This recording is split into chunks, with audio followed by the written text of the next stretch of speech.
Space is a place so big we could only name it space.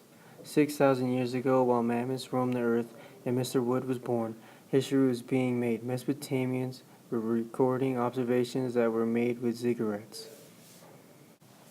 While Mesopotamians were recording these observations, the Egyptians were using astronomy for their own personal purposes, such as calendars and aligning temples, such as the Great Pyramids, which were aligned in respect to north, east, south, and west. Around 2100 BC, a broken stone ring called the Sarsen Ring was constructed. This structure is called Stonehenge. These 25 to 50-ton blocks are aligned so that summer solstice sunrise can be seen. Around the 1200s, the Chinese made and recorded observations of 900 solar eclipses and 600 lunar eclipses over the course of 2,600 years.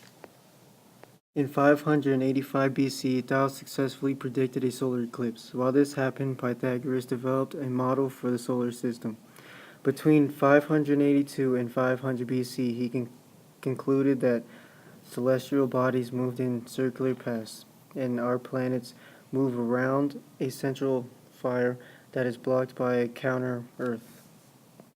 In 500 BC, the Babylonians repeatedly predicted dates of various configurations of our solar system by finding patterns and regulations of the moon and other planets. Years later, Aristotle, a student of Plato, concluded that all celestial motions are circular because that is the only motion that can be repeated forever and is suitable for unchanging bodies. Around 310 to 230 BC, Aristarchus applied geometry to astronomy to find the distances and sizes of the moon.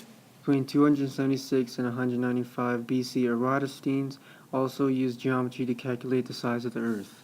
Copernicus discovered a new star in 134 BC. 1,000 to 2,000 years ago, the Mayans and Mesopotamians built monuments and buildings aligned to the position of the sunrise and sunset. Ptolemy completed a system that could accurately account for the motion of the planets using a combination of regular and circular motions.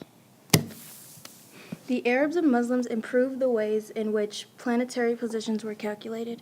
Copernicus was the first astronomer to propose the first fully developed heliocentric model of the solar system. Brahe actively opposed this heliocentric model, yet he built many astronomical instruments. Galileo did not invent the telescope. Yes, our science teachers have been lying to us, but he did observe many things in the sky, such as stars, the sun, the moon, Jupiter's satellites, and the phases of Venus. Kepler discovered 3 major laws of planetary motion. Isaac Newton discovered many theories of gravity and its effect on astronomical objects. Edmund Halley predicted the return of a comet, later named after him in 1958.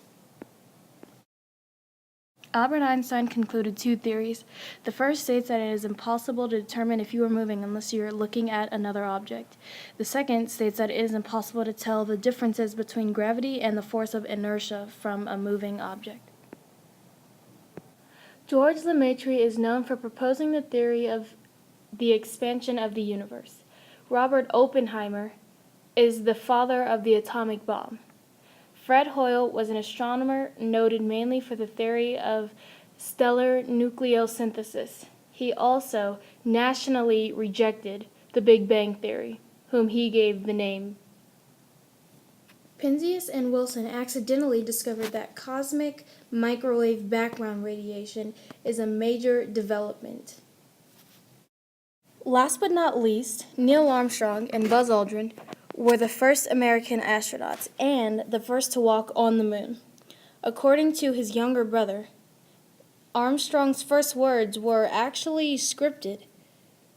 According to him, he actually read these words off of a slip of paper given to him.